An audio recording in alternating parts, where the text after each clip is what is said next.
생명을 많이 배출한다라고 하는 그 신의 이름으로부터 다산의 상징인 토끼를 심볼로 삼아왔던 것입니다.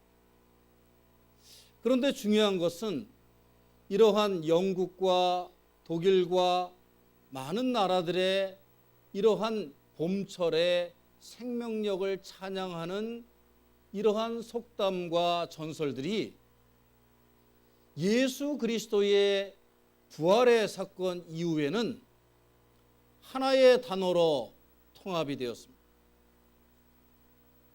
이 세계 인류사를 예수 그리스도의 부활이 하나의 사건으로 만들었다는 것이죠.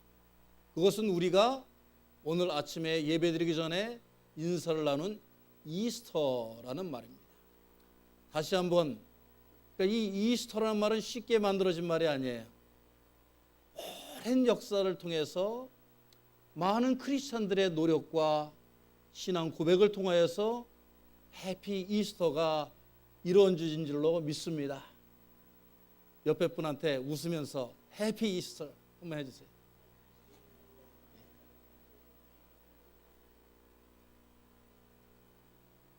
또 마가복음 15장 21절에서 22절 말씀에 나오는 예수님께서 갈보리 그 골고다 언덕을 올라가실 때에 잠시 예수님이 자꾸 쓰러지시니까 십자가를 대신 져준 구레네 시몬이라는 사람이 나옵니다.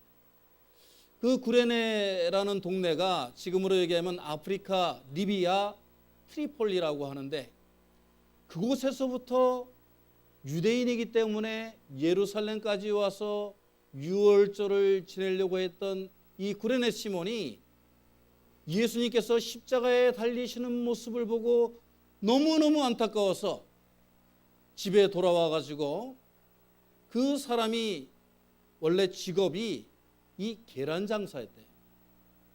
그런데 이 계란을 보니까 평상시 그냥 하얗고 노랗던 계란이 예수님께서 돌아가시고 난 3일 후에 7가지 무지개 색깔로 변하였다.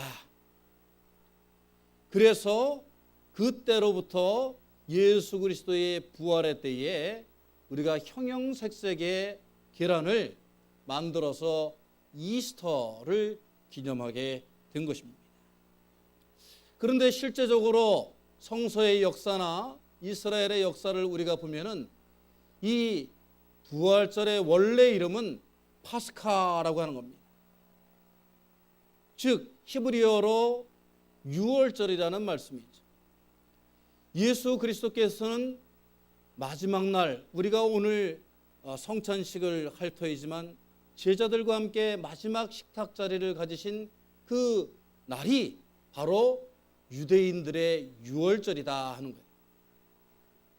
유월절이라는 건 여러분이 알다시피 이스라엘 백성이 애굽에 있을 때에 하나님께서 그 애굽 민족을 벌하시고 모든 장자를 죽이실 때에 어린 양의 피를 문설주에 바르면 그 죽음의 저주가 그 집을 건너간다 라는 의미에서 유월절이라는 말이 지어진 것이죠.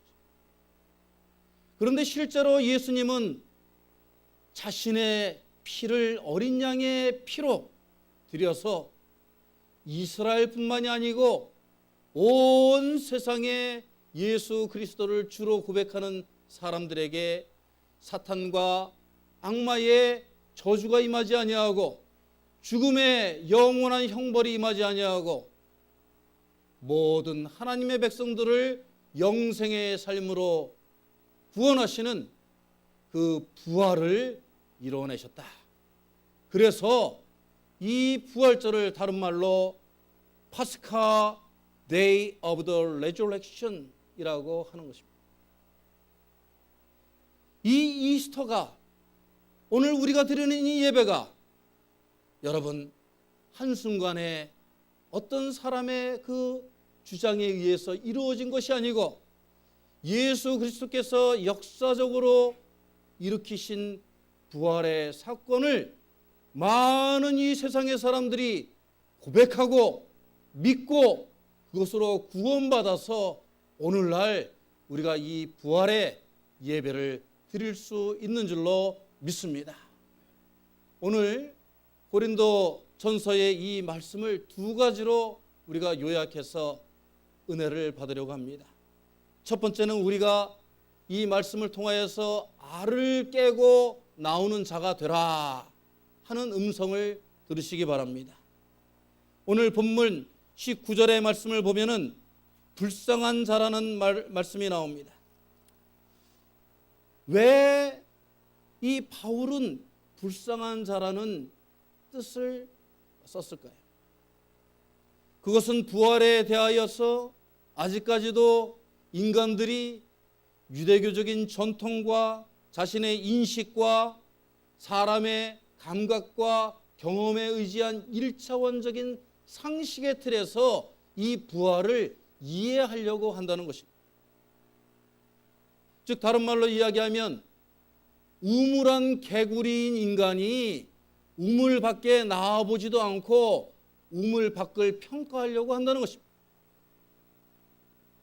하나님의 창조주의 그 크신 광대하신 그 뜻과 계시를 알지도 못하면서 예수 그리스도의 부활의 사건을 인간의 좁은 뇌로 이해하려고 한다는 것입니다.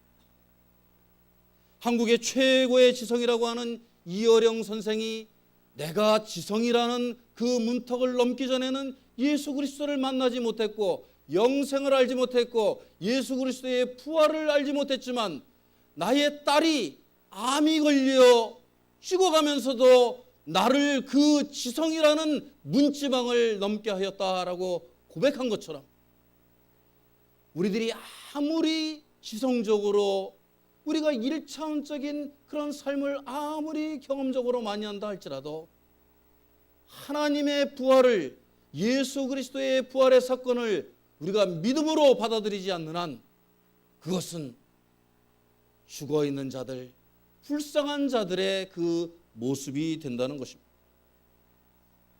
우리들은 이 부활에 대해서 얼마든지 역사적으로 우리가 증거를 댈 수가 있어요.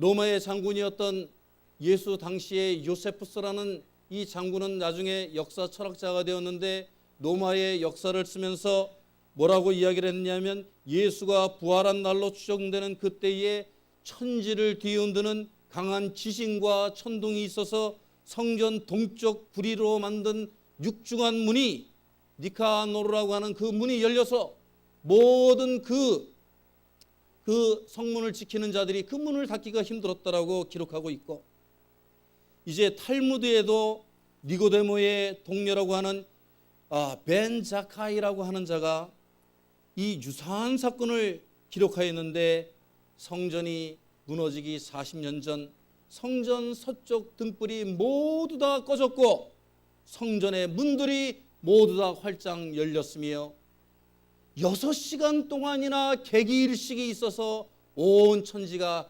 까맣게 변하였더라고 역사서들이 기록하고 있습니다. 그것뿐입니까? 신약의 그 사건을 비평하기 위한 신약 비평가 그 학자가 모든 비평의 그 결과를 종합하여서 이야기하기를 가드 르드만이라고 하는 이 사람은 예수 그리스도의 부활의 사건만큼은 역사적인 사실이다 라고 결론을 내었다는 것입니다.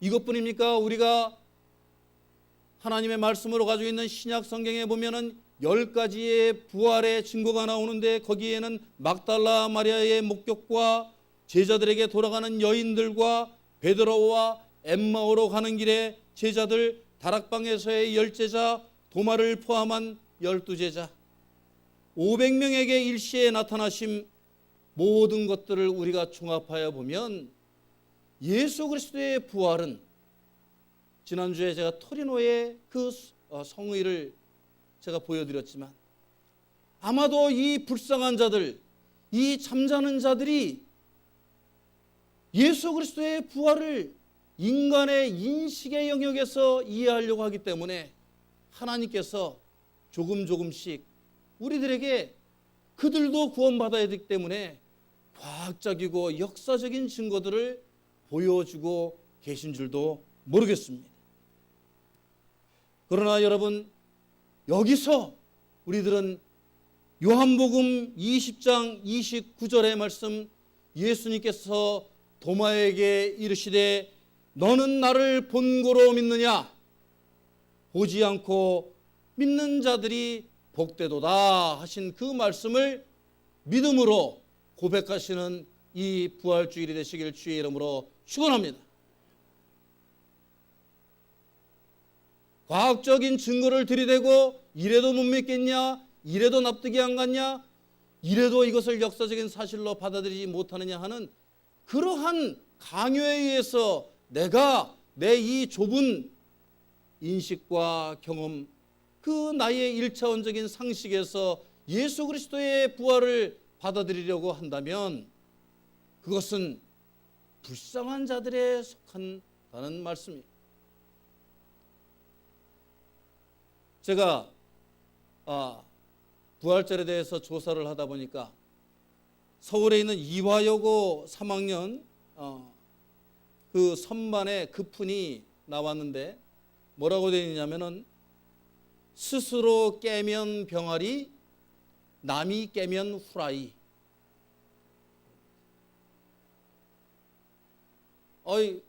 자기들이 그 학업에 대한 그 깨우침을 이렇게 표현했는지 모르겠는데 이걸 오늘 말씀에 한번 적용해 보자 이거예요. 스스로 깨면 우리가 생명력 있는 우리를 넘어선 하나님의 광대하신 그 역사를 우리가 받아들이고 그 하나님의 백성이 될 수 있는데 남이 깨면 이거는 죽은 후라이가 되는 거예요.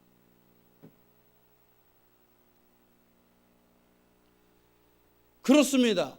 우리 스스로 오늘 이 부활절은 하나님께서 주신 부활의 그 위대하신 역사를 받아들이고 우리들의 상식의 틀을 깨고 인간의 사고 능력과 인지 능력과 생각과 판단과 경험과 지식에 기술되는 그러한 종교관을 우리가 버려버려야 된다는 것입니다. 그러한 인간의 인식의 그 틀 안에서 이해되는 부활과 신은 더 이상 신이 아니기 때문에 그렇습니다. 세상의 이치나 자연의 법칙이나 하나님의 계시의 일부분도 이해하지 못하고 사는 인간이 어찌 하나님의 신의 영역과 하나님께서 일으키신 그 일을 우리들의 생각 속에서 정리하려고 하느냐 하는 것입니다. 여러분, 우리의 삶에서 우리의 뜻대로 우리의 의지대로 우리가 예측하는 대로 여러분들 삶이 다 되십니까?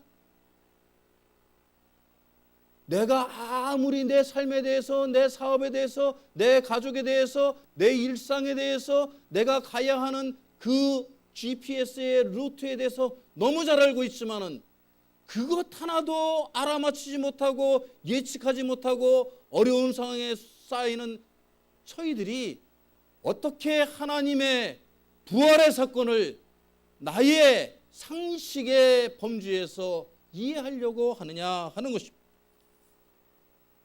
그것이야말로 칼 막스가 이야기했던 인간 지식의 부산물로서의 종교를 자꾸 사람들이 만들어내려고 한다는 것이, 이 크리스천들조차도 하나님을 믿는 것이 아니라 인간들 스스로가 자기들이 만드는 논리와 법칙과 자기들의 그 성경적인 주석을 맞춰가지고 하나님의 역사를, 부활을 합리화하려고 한다는 것입니다.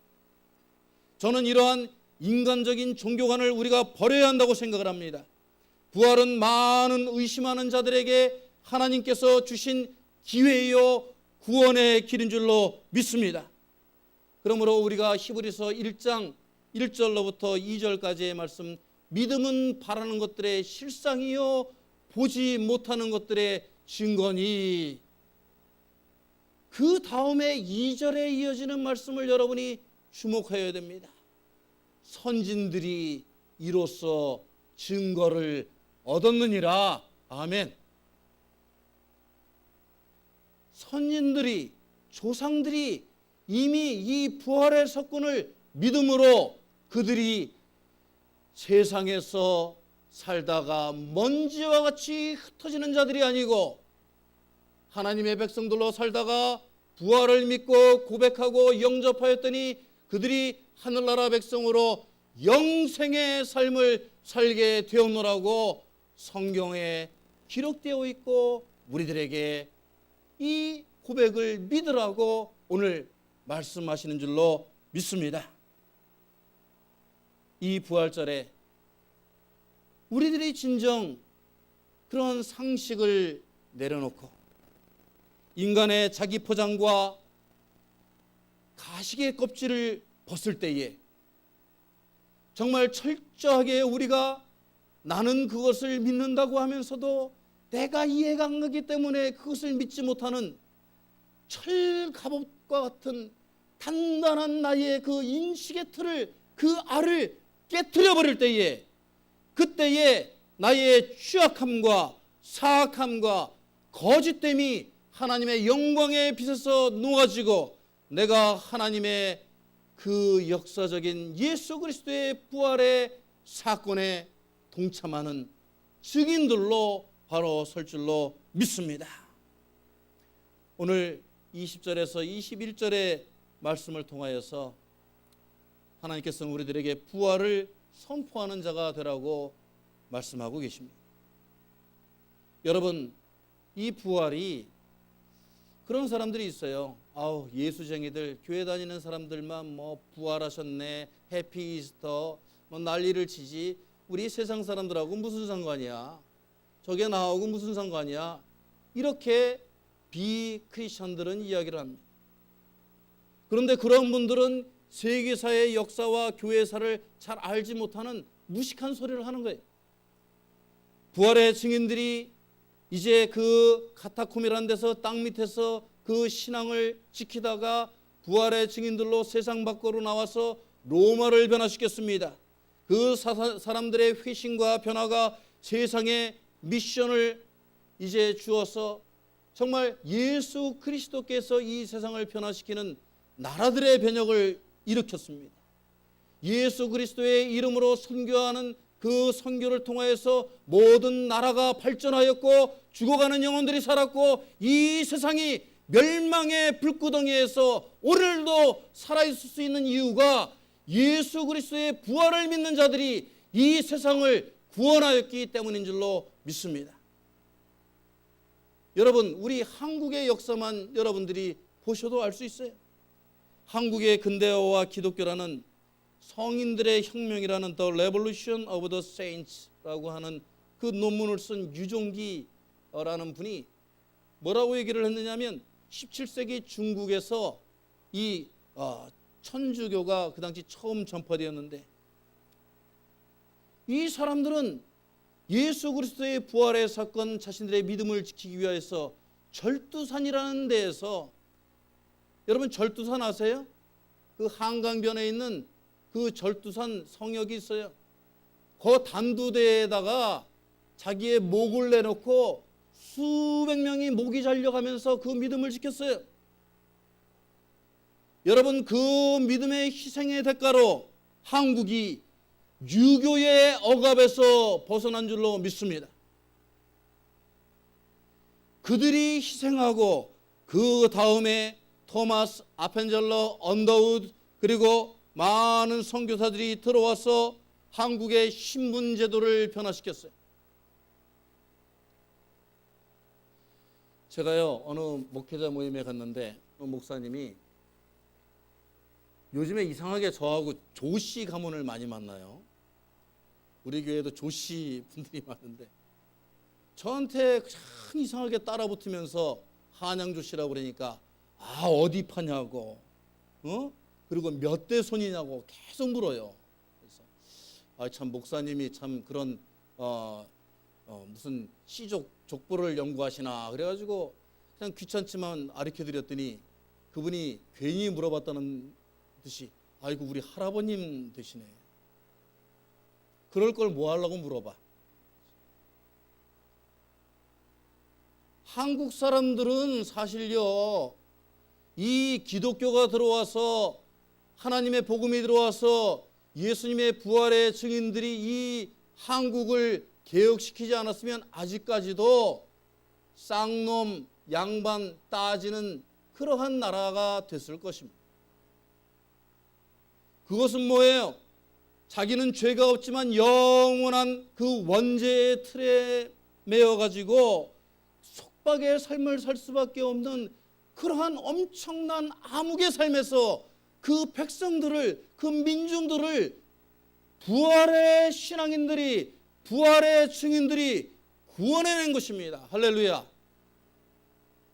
이 크리스찬들이 한국에 그러한 법들만 고쳤습니까? 이 불쌍한 백성들을 위하여서 병원을 세웠어요. 학교를 세웠어요. 모자란 사람들을 교육시켰어요. 하나님의 백성들로 세웠습니다. 오늘 이 한국이 세계에서 선교사를 두 번째로 많이 보내는 나라로 변할 수 있었던 것, 많은 사람들이 평등하게 살 수 있게 하였던 것, 오늘 이 세상을 유지하고 있는 힘은 그러니까 사람의 지식과 과학이 아니고 부활의 신앙을 증거한 그 사람들의 믿음 덕택임을 우리가 오늘 확실히 믿고 고백해야 할 줄로 믿습니다. 오늘 20절 본문을 우리가 다시 한번 봐야 됩니다. 아담이 사망을 불러냈으나 그 사망과 죽음과 죄의 권세를 이기신 것도 한 사람에 의해서 가능하였다. 아담은 인간의 원죄를 통하여서 죄를 우리들에게 불러왔지만 우리들을 그 죄의 굴로에서 사망의 형틀에서 영원한 사라지는 존재의 그 아득한 암흑에서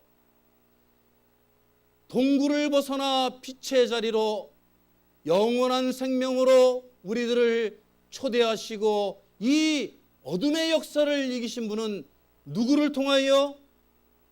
예수 그리스도의 부활을 통하여 우리들에게 이 은총이, 축복이 전해진 줄로 믿습니다. 오늘 이 부활 주일 예배를 통하여서 하나님, 내가 사망의 도구로 살지 않게 하여 주옵소서. 내가 아담의 자손으로 사는 것이 아니고 이제 예수 그리스도의 부활을 믿는 예수 그리스도의 자녀로 예수 그리스도의 부활을 증거하는 하나님의 부활의 증거자로, 선포자로 살게 하여 주옵소서. 선언하고 고백하는 여러분들의 이 뜻깊은 2017년 부활주일이 되시길 주의 이름으로 축원합니다.